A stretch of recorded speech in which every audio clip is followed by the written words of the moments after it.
আমরা প্রতিদিন দেখে এসেছি সূর্যটা উঠতো পূর্ব দিগন্ত থেকে, আজ আমরা দেখছি সূর্য উঠেছে পশ্চিম দিক থেকে।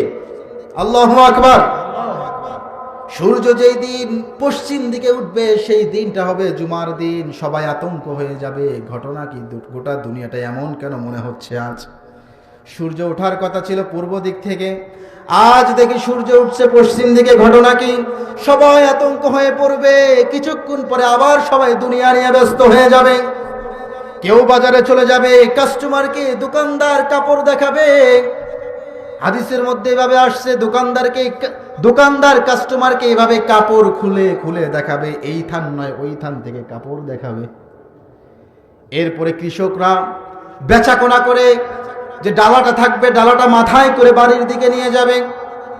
কিছু মহিলাদের অবস্থা এমন হবে যাদের প্রসব বেদনার সময় এসে যাবে, বাচ্চা দুনিয়ার মধ্যে আসবে অবস্থা। আল্লাহ রব্বুল আলামিন তখন আল্লাহ তাআলার একজন ফেরেশতা ইসরাফিল আলাইহিস সালাতু ওয়াস সালামকে ডাক দিয়ে বলবে, ও ইসরাফিল, গোটা দুনিয়ার মানুষ ব্যস্ত হয়ে পড়েছে, কেউ আর ফ্রি নাই। আমি আল্লাহর নাম নেবে এমন একজন নাই, তোমার দায়িত্ব তুমি পালন করো। ইসরাফিল আলাইহিস সালাতু ওয়াস সালাম পরপর দুইটা সিংহায় ফুৎকার দিবে। কয়টি? আমি বলছি প্রথম সিংহায় ফুৎকার দিলে কি হবে? কোরআনে কারিমের এই সূরার মধ্যে প্রথম 3টা আয়াতের মধ্যে সে কথা বলা আছে। রাব্বুল আলামিন যখন ইসরাফিল আলাইহিস সালাতু ওয়াস সালামকে সিংহায় ফুৎকার দিতে বলবেন, ইসরাফিল আলাইহিস সালাতু ওয়াস সালাম প্রথমবার যখন সিংহায় ফুৎকার মারবে, সিংহায় ফুৎকার মারার সঙ্গে সঙ্গে গোটা দুনিয়ার মানুষগুলো বেহুশ হয়ে মারা যাবে। আল্লাহু আকবার। আল্লাহ রাব্বুল আলামিন সে কথা কোরআনে কারীমের মধ্যে বলছেন। কোরআনে কারীমের 39 নম্বর সূরা সূরাতুজ জুমারের 68 নম্বর আয়াতে আল্লাহ তাআলা এভাবে বলছে, ওয়ানুফিখা ফিস সূরি ফাসাইকা মান ফিস সামাওয়াতি ওয়া মান ফিল আরদি ইল্লা মান শাআল্লাহ।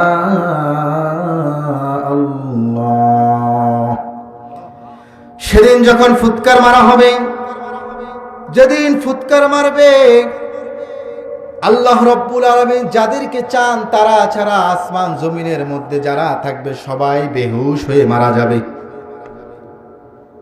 আসমানটা খণ্ড বিখণ্ড হয়ে পড়ে যাবে। আল্লাহ রাব্বুল আলামিন সূরাতুল ইনফিতারের 1 নম্বর আয়াতে বলছেন, ইদাস সামাউ ফাতারাত। এই বিশাল বিশাল আসমানটা সেদিন বিদীর্ণ হয়ে পড়ে যাবে। এখন আপনি একটু আপনার চোখের সামনে নেন, আপনার চোখের সামনে একটু আগে আপনাদের কল্পনার জগতে এনে দেই। আসমান একটি নয়, আসমান আছে 7টি। কয়টি? আপনি যে জমিনে আছেন সেই জমিনটাও আপনার চোখের সামনে। আপনি পাহাড় দেখেছেন তো? আমি তো পার্বত্য অঞ্চলে থাকি। পাহাড় দেখেছেন? দেখেন নাই? আহা, বিশাল বিশাল পাহাড়। আল্লাহ এগুলোকে প্যারাক হিসেবে বানিয়েছে, প্যারাক, জমিনের প্যারাক হিসেবে বানিয়েছে। এই যে প্যান্ডেলটা যাতে পড়ে না যায় এজন্য আমরা খুঁটা ইউজ করেছি, ঠিক কিনা? আল্লাহ তাআলা এই জমিন যাতে স্থির থাকে, আল্লাহ তাও করিবা যাতে করে হেলে না পড়ে, এই জন্য আল্লাহ তাআলা এই পাহাড়কে প্যারাক হিসেবে বানিয়েছে। আমি গত সপ্তাহে আমার সিলেটে মাহফিল ছিল, একেবারে বর্ডারের কাছে ইন্ডিয়ার পাহাড়, কি বিশাল বিশাল পাহাড়, আল্লাহু আকবার। আপনাদের সামনে বিশাল পাহাড়কে উপস্থাপন করে দিলাম। আসমান তো আপনারা দেখেছেনই, জমিন তো আপনাদের সামনে আছেই, সূর্য তো প্রতিদিন দেখেন, শুধু আজকে দেখেছেন, গত 2 দিন তো দেখেন নাই মনে হয়। আল্লাহু আকবার। জায়গায় একটা খুঁটিও দেখা যায় না। এই আসমানটা সেদিন কেমন হবে? রাব্বুল আলামিন বলেছে, ইদাস সামাউ ফাতারাত। এই আসমানটা বিদীর্ণ হয়ে যাবে। ইয়াউমা তামুরুস সামাউ মাওরা। আসমানের ভিতরে কম্পন সৃষ্টি হয়ে যাবে। আসমান 7 আসমান খণ্ড খণ্ড হয়ে জমিনের দিকে নিক্ষিপ্ত হবে। আসমানের নিচে আমরা সূর্য দেখতে পাই কি পাই না? আওয়াজ দিতে হবে, সূর্য দেখা যায় কি যায় না? চন্দ্র দেখা যায় কি যায় না? তারকা দেখা যায় কি যায় না? চন্দ্র, সূর্য আর তারকারাজির কি অবস্থা হবে? ওয়াইদাল কাওয়াকিবু তাতারাত। আল্লাহ রাব্বুল আলামিন বলছেন, আকাশের সেই তারকারাজিগুলো ছুটে ছুটে জমিনের দিকে পড়বে। তারকারাজিগুলো কেমন? আমরা তো ছোট ছোট দেখি, ওই ঝিলিক বাতির মতো লাগে, এর থেকেও ছোট লাগে, ঠিক কিনা? কিন্তু এই তারকাগুলো কেমন একটু শোনেন। বিজ্ঞান আমাদের জন্য কোরআন বোঝা সহজ করে দিয়েছে। আসেন আমরা আসমানের বিশালতা বুঝি। এই যে পৃথিবী, গোটা পৃথিবী আমরা কেউ ঘুরে শেষ করতে পারিনি, পেরেছি? গোটা বাংলাদেশও তো আমরা ঘুরে শেষ করতে পারিনি। এই যে পৃথিবী, এই পৃথিবী থেকে সূর্য হলো 13 লক্ষ গুণ বড়। কত বড় বলেন দেখি? 13 গুণ না 13 লক্ষ গুণ? এরকম পৃথিবী একটা নয়, দুইটা নয়, 13 লক্ষ পৃথিবীকে আপনি এক সূর্যের মধ্যে রাখতে পারবেন। আল্লাহু আকবার, আল্লাহু আকবার। এটা কার দেওয়া? আল্লাহর দেওয়া। আল্লাহু আকবার। এই জমিন থেকে সূর্য প্রায় 15 কোটি কিলোমিটার দূরে দেখা যায়। চট্টগ্রাম থেকে এই যে বগুড়া প্রায় 600 কিলোমিটার দূরে। আসতে প্রায় অনেক 15 থেকে 16 ঘন্টা লেগে যায়, বা আরো একটু কমও লাগে। 15 কোটি কিলোমিটার দূরে সূর্য। বলে সূর্য যদি পৃথিবী থেকে 13 লক্ষ গুণ বড় হয়, তাহলে এটাকে এত ছোট কেন দেখা যায়? বিমান তো দেখেছেন, বিমান তো অবশ্যই দেখেছেন, বিমান মোড় তো এখানেই, ঠিকই না? ভালো লাগছে আমার বলতে আর কি। এয়ারপোর্টে যাবেন, বড় বড় বিমানগুলো দেখবেন যেগুলো দেখতে অনেক বড়, কিন্তু এগুলো যখন উপরিভাগে চলে যায় তখন পাখির মতো দেখা যায়, ঠিক কিনা? আবার দেখেন সূর্য থেকে তারকার তফাৎটা কেমন। এই পৃথিবী থেকে সূর্য যদি 13 লক্ষ গুণ বড় হয়, 15 কোটি কিলোমিটার দূরে হয়, বিজ্ঞান বলেছে সূর্য থেকে একেবারে কাছের যে তারা বিজ্ঞান আবিষ্কার করেছে আলফা সেন্ট্রাই, প্রক্সিমা সেন্ট্রাই, তারকাটার নাম কি?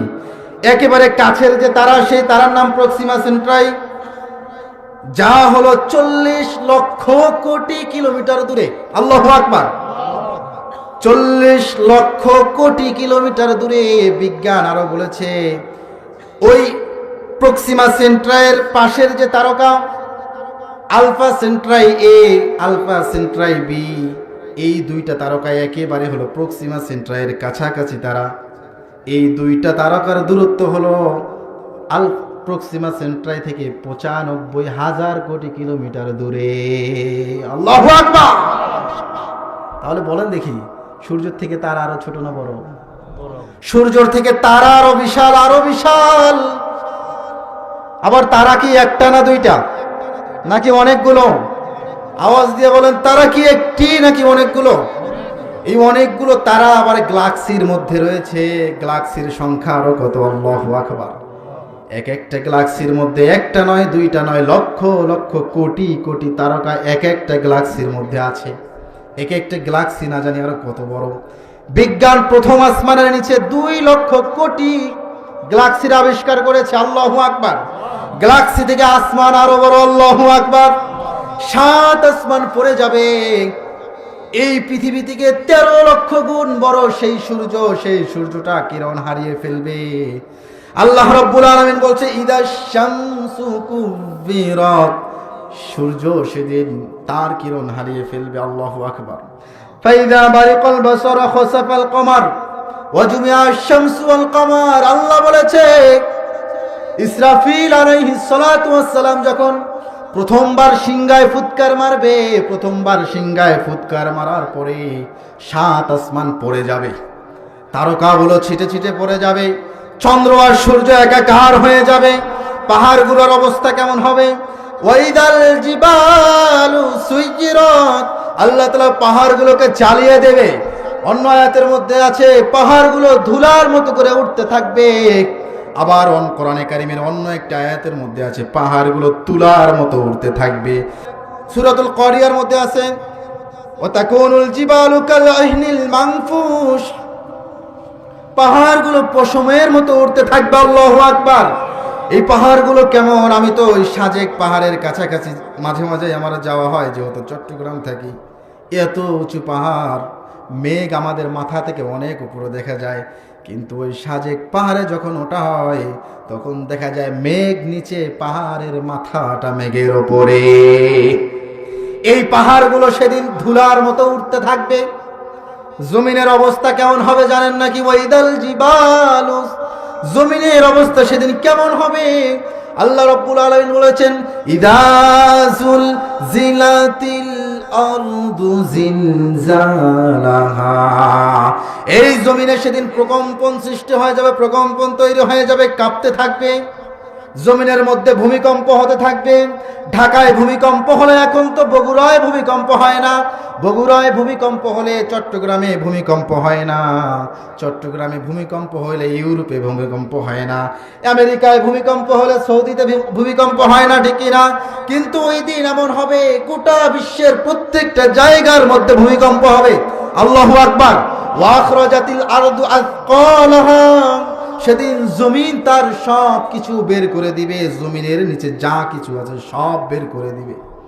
মানুষ যখন বমি করে, বমি করলে পেটের একেবারে মনে হয় নারী ভুঁড়ি সব বের হয়ে যাচ্ছে, এমন মনে হয় না? ওই দিন জমিন তার সব বমি করে বের করে দিবে। আল্লাহু আকবার। চিন্তা করে দেখেন, আপনার চোখের সামনে পাহাড়গুলো ধুলার মতো উড়ে যাচ্ছে, এই জমিনটা খণ্ড বিখণ্ড হয়ে ফেটে ফেটে অবস্থা খারাপ হয়ে যাচ্ছে। চোখের সামনে, আপনার চোখের সামনে সাত আসমান পড়ে যাচ্ছে, চোখের সামনে তারকাগুলো ছিটকে ছিটকে পড়ে যাচ্ছে, চন্দ্রটা হারিয়ে গিয়েছে। 2 দিন আগে আমাকে নাহিদ ভাই ফোন করে বলছে, হুজুর জানি না মাহফিলের কি অবস্থা হয়, আজ 2 দিন 3 দিন থেকে সূর্যের দেখা পাই না, শীত প্রচন্ড বেশি, মানুষ জানি মাহফিলে আসবে কি আসবে না জানি না। আমি বললাম দোয়া করেন, সূর্য তো দেখা যায়, সূর্যের আলো তো আমরা দেখতে পাচ্ছি, তাই না?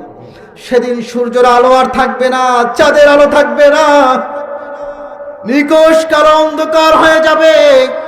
হাত আপনার সামনে দিবেন, নিজের হাত দেখতে পারবেন না। আল্লাহু আকবার। এই জমিনের মধ্যে বড় বড় সাগর আছে না নাই? আটলান্টিক মহাসাগর আছে না নাই? কথা বলেন, আছে না নাই? বঙ্গোপসাগর আছে না নাই? বড় বড় সাগরগুলোর সেদিন কি অবস্থা হবে? সাগরগুলো ফেটে যাবে। পানির উপাদান হচ্ছে 2টি, একটি হলো অক্সিজেন, আরেকটি হলো হাইড্রোজেন। দুটোটার কাজ হলো আগুনকে জ্বলতে সাহায্য করা। এখন তো আগুনের উপরে পানি নিক্ষেপ করলে আগুন কিন্তু বন্ধ হয়ে যায়, ঠিক না? কিন্তু সেদিন কি হবে জানেন নাকি? কুল্লু শাইইন ইয়ারজিউ ইলা আসলিহি, প্রত্যেক জিনিস তার আসলের দিকে ফিরে যাবে। আমরা যেমন মাটি, আমরাও মাটির দিকে ফিরে যাব। আমরা রবের কাছ থেকে এসেছি, রবের দিকেই ফিরে যাব। এটার উপাদান, পানির উপাদান যেহেতু হাইড্রোজেন আর অক্সিজেন, এটার কাজ হলো আরো আগুনকে প্রজ্বলিত করা। এখন তো পানি যদি আপনি কোনো আগুনের উপরে ফেলেন, সেই আগুন নিভে যায়, কিন্তু সেদিন কুল্লু শাইইন ইয়ারজিউ ইলা আসলিহি, পানিটাও সেদিন তার নিজের দিকে ফিরে যাবে। সেদিন পানিটা আগুন হয়ে যাবে, সেদিন পানিটা আগুন হয়ে মানুষকে জ্বালাতে থাকবে। একটু চিন্তা করেন তো, কথা তো ওইটা রেখেই দিয়েছি। দোকানদার কি করছে? কাপড় দেখাচ্ছে কাস্টমারকে, ভাই এই কাপড়টা দেখেন, এটা কেমন? বলে এটা ভালো লাগছে না, ওটা দেখেন, এটা কেমন? এই যে কাপড় দেখাচ্ছে দামাদামি হয়ে গিয়েছে, ভাই এটার দাম 250 টাকা, এটার দাম 500 টাকা। 500 টাকার একটা পছন্দ করেছে, কাস্টমার পকেটের টাকার জন্য হাত দিবে। উটওয়ালা দুগ্ধ দহন করেছে, বালতির মধ্যে দুধ হয়ে গিয়েছে, এই দুধ নিয়ে এবার বাজারের দিকে যাবে বা বাড়ির দিকে যাবে। সবজি বিক্রেতা সবজি বিক্রি করে টাকা পয়সা পকেটে নিয়ে, ডালাটা নিয়ে মাথায় করে নিয়ে বাড়ির দিকে যাচ্ছে। ইসরাফিল আলাইহিস সালাতু ওয়াস সালাম সিংহায় ফুৎকার মেরেছে। কাপড় বিক্রেতা কাপড় গোছানোর সময় পাবে না, টাকা বের করছে, টাকা বের করার সময় পাবে না, ডালাটা মাথায় করে নিয়ে বাড়িতে যাওয়ার কৃষক সময় পাবে না। মা প্রসব বেদনায় কান্না করছে, ব্যথার যন্ত্রণায় চিৎকার চেঁচামেচি করছে। সন্তান কখন জানি প্রসব হয়ে গিয়েছে, মা নিজেও বলতে পারবে না। আল্লাহু আকবার। সেদিন কি অবস্থা হবে জানেন নাকি? পৃথিবীর সর্বশেষ দিনটার কথাই বলছি, জুমার দিন। কিসের দিন? ইসরাফিল আলাইহিস সালাতু ওয়াস সালাম সিংহায় ফুৎকার মারবে। সিংহায় ফুৎকার মারার পরে এমন এক বিকট আওয়াজ হবে, বিকট আওয়াজে কানের পর্দা ফেটে রক্ত বের হয়ে সবাই জ্ঞান হারিয়ে মারা যাবে। আল্লাহু আকবার। আল্লাহ রাব্বুল আলামিন সূরাতুল ইনফিতারের মধ্যে বলছেন, ওয়াইদাল কুবুরু বুতিরাত, সব যখন ধ্বংস হয়ে গেল, ধ্বংস হওয়ার পরে সবাই কবরের মধ্যে চলে গিয়েছে, ঠিকই না? আরো আওয়াজ দিয়ে বলেন ঠিকই না? সবাই কবরের মধ্যে, মাটির মধ্যে আছে, হিন্দুরাও কবরের মধ্যে আছে। প্রশ্ন হতে পারে কিভাবে? কথা বলেন, আছে কি না? এক হিন্দু আমার সামনে একদিন কালিমা পড়ছে, আমি যেখানে থাকি ওখানে তো পাহাড়ির অভাব নাই, চাকমার অভাব নাই। হিন্দু আছে, বৌদ্ধ আছে, খ্রিস্টান আছে, চাকমা আছে, সব আছে, মুসলমানও আছে। মুসলমানদের ভিতরে আবার অনেক কোয়ালিটি আছে। কিছু আছে গাউসিয়া, ভান্ডারি বলা হয়, আবার কিছু আছে কওমি, কিছু আছে জামাতি, আবার এক গ্রুপ আর এক গ্রুপের ঠেলাঠেলি আছে না নাই? ঠেলাঠেলি বন্ধ করে ইমাম মাহাদির হাতে বায়াত হতে বলেছেন কে? উঁচা টুপি আর গোল টুপি, এগুলো নিয়ে কোনো মারামারি করা যাবে? আজকের এই জমিনে দেখা যায় এক হুজুর উঁচা টুপি পরেছে আর এক হুজুর গোল টুপি পরেছে, এর পিছনে নামাজই পড়া যাবে না। আছে না নাই? বলে কি বলে না? টুপি দিয়ে যেই ব্যক্তি ইসলাম ভাগ করবে, এর মতো ইসলামের শত্রু আমার দৃষ্টি তার হতে পারে না। টুপি দিয়ে ইসলাম ভাগ করে, আস্তাগফিরুল্লাহ। আল্লাহ তাআলা আমাদেরকে হেফাজত করুন। এটা কেউ যে ইমাম মাহাদির হাতে বায়াত হতে বলেছে, ওইখান থেকে আমাদের শিক্ষা নাই? এখন কি আমাদেরকে ঐক্যবদ্ধ হওয়া যায় না? সে সময় মানুষ দল মত নির্বিশেষে সব কিছু ভুলে গিয়ে ইমাম মাহাদির হাতে বায়াত গ্রহণ করবে। আজ কি কওমি জামাত, সুন্নি জমিয়ত, খেলাফত, চরমনা এগুলো এক হওয়া যায় না? এগুলো এক হয়ে কোরআন কায়েম করা যায় কিনা? আমরা তো এগুলোতে নাই। ও যতদিন পর্যন্ত লম্বা টুপি না ছাড়বে ততদিন ওকে আমি ভালোবাসবো না। ও যতদিন পর্যন্ত গোল টুপি না ছাড়বে ততদিন ওর পিছনে আমি নামাজই পড়বো না। আছে না নাই? এগুলো ছাড়তে হবে, এগুলো ছাড়তে হবে, এক হয়ে যেতে হবে। কোরআন কয়টা? আল্লাহ কয়জন? নবী আমাদের শেষ নবী কয়জন? কোরআন কয়টি? সব যদি একটি হয়, মুসলমান কেন এক দলে বিভক্ত হয় না? মুসলমান ভয় পায়, আজ ভারতকে ভয় পায়। বলে ভারতকে কেন ভয় পাও তোমরা? বলে ভারতকে এই জন্য ভয় পাই, মুসার সেই সম্প্রদায়ের মতো। বলে আমরা তো জনসংখ্যায় কম, আমালিকা সম্প্রদায় তো বেশি, আমরা তাদের সাথে তো যুদ্ধেই পারবো না। আমরা ভারতকে ভয় পাই, ভারতের জনসংখ্যা বেশি। কিন্তু কোরআনের সেই আয়াতকে আমরা ভুলে গিয়েছি, ইয়াকুম মিনকুম ইশরুনা সাবিরুনা ইয়াগলিবু মিআতাইন। আল্লাহু আকবার। ইমানদার মুমিন একজন 20 জনের সমান। কথা বলেন, একজন কয়জনের সমান? 5 জন 100 জনের উপরে বিজয়ী হবে, আর 100 জন 1000 জনের উপরে বিজয়ী হবে। আল্লাহু আকবার। শর্ত হলো বড় হাতিয়ার, যেটা ঈমানি হাতিয়ার থাকতে হবে। এবার বলেন ভারতের জনসংখ্যা কত? 150 কোটি না, 120 কোটি। 120 কোটি, 120 কোটি। আসেন একটা সুন্দর একটা হিসাব আপনাদেরকে দিই। 120 কোটি সবাই হিন্দু। কথা বলেন, 20 কোটি মুসলমান হবে না? 20 কোটি মুসলমান হবে কিনা? আচ্ছা, আমরা কেন ভারতকে ভয় পাই? আজ দেখা যায় ভারতের বিরুদ্ধে কথা বললে তাকে খুন করা হয়, ভারতের বিরুদ্ধে কথা বললে তাকে হত্যা করা হয়, ভারতের বিরুদ্ধে কথা বললে তার মা বোনকে লাঞ্ছিত করা হয়, ঠিক কিনা? ভারতকে ভয় পাওয়ার কোনো কারণ নাই, ঈমানের শক্তি লাগবে। হিসাব নিয়ে নেন কোরআনের আয়াতের আলোকে। ইয়াকুম মিনকুম ইশরুনা সাবিরুনা ইয়াগলিবু মিআতাইন। একজন ঈমানদার যদি 20 জনের সমান হয়, ওরা হচ্ছে 100 কোটি হিন্দু, 20 কোটি তো মুসলমান আছে, আছে না নাই? আমাদের বাংলাদেশে কত কোটি? 18 কোটি আছে না? হ্যাঁ, যে এবার আপনি হিসাব করেন তো, একজন যদি 20 জনের সমান হয়, 18 কোটি কত হয়? 15 কোটি ধরেন না, 150 কোটি হয় কি না? আরে 15 কোটি মুসলমান ঈমানের শক্তি যদি নিজের অন্তরে রাখে, 15 কোটি মুসলমান 150 কোটির সমান। এবার নেন, ওইদিকে আমাদের ভারতে জানে কতগুলো আছে? 20 কোটি। 20 কোটি যদি একজন আমাদের 20 জনের সমান হয়, তাহলে 20 কোটি কয়জন হয়েছে? 200 কোটি হয় নাই? কথা বলে না, হয়েছে কি না? ওরা হচ্ছে আমরা এখানে বাংলাদেশে আছি 150 কোটি মুসলমান। আবার অনেকে এটা উল্টাপাল্টা ভাবিয়েন না, 18 কোটির একটা যোগ করেছি কিনা। আমরা কতজন? ইমানের শক্তির দিক দিয়ে আমরা 150 কোটি মুসলমান। ভারতে আছে আমাদের 20 কোটি মুসলমান, যোগ করলে 200 কোটি মুসলমান, ঠিক কিনা? এবার পাটাপুতা চেনেন? আমরা কি যে কি কয় এটা পাটা, আমরা তো শিলপাটায় মরিচ আলু এগুলো ভর্তা করি, আমরা 2 হাত দিয়ে ধরে এইভাবে পিষি, ঠিক না?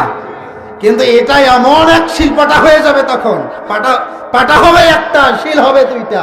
আমাদের ভারতের মুসলমানরা ওই দিক থেকে তাদের পিষবে, আমরা বাংলাদেশের মুসলমানরা এই দিক থেকে তাদের পিষবো। এরা পিষারি কেটে কেটে আলু ভর্তার মতো ভর্তা হয়ে যাবে, ঠিক কিনা? আর আমরা তাদের ভয় পাই। ইমানের শক্তিটা রাখতে হবে। বদরের যুদ্ধে এমনি এমনি বক্তারা বলে না, বদরের যুদ্ধের ইতিহাস এটা এমনি এমনি আপনাদেরকে শোনায় না, ঠিক না? 313 জন সাহাবী 1000 জনের কাছে বিজয় লাভ করেছে। আপনারা তো জানেনই না। এখানে আবু জেহেলের পুত্র পর্যন্ত বলতেছে যে আমি যখন যুদ্ধে গেলাম কি এক অবস্থা আমি দেখতে পারলাম, যে আমাকে আমার পাশের একজন এক সাহাবী তাকে আঘাত করবে, তিনি তরবারিটা হাতে নিয়েছে। তাদের ইমানের শক্তিটা এমন দেখলাম, সাদা পোশাক পরিহিত একজন ওই তরবারি দিয়ে তাকে মারার আগে আগেই তার গর্দানে আঘাত করে দিয়েছে। ফেরেশতা পাঠিয়েছেন যিনি, তিনি কে? আল্লাহ। ইমানের শক্তি মজবুত করেন। ইমানের শক্তি যদি রাখতে পারেন, আপনার ভিতরে যদি ভয় এগুলো ফেলে দেন, ভয় করব কাকে? একমাত্র আল্লাহকে ছাড়া যদি অন্য কাউকে ভয় করেন তাহলে হবে না। ভয় রাখবেন আল্লাহর। ইমানের শক্তি তৈরি করেন, কোরআনকে আঁকড়ে ধরেন, দেখবেন ইনশাআল্লাহ অতি শীঘ্রই আমাদের এই বাংলার জমিনে কোরআন কায়েম হবে, ঠিক কিনা? বামপন্থীরা বিদায় হবে, দাদা বাবুরা বিদায় হবে। দাদা বাবুদের অনেক কিছু এখনো আমাদের এই জমিনে আছে, ঠিক কিনা? আছে না নাই? ইসকন নামক এই অসভ্য দল আজও আমাদের এই জমিনের ভিতরে বিচরণ করে বেড়াচ্ছে। আমাদের ছোট্ট ছোট্ট মা বোনদেরকে তাদের ইজ্জত হরণ করছে তারা, ঠিক কিনা? আর যদি ইসকনের বিরুদ্ধে কেউ কথা বলে তাকে গুম করা হয়, তাকে ফোন দিয়ে হুমকি দেওয়া হয়, তারা হয়তো জানে না আমরা 1 একজন মুজাহিদ 20 জনের সমান, ঠিক কিনা?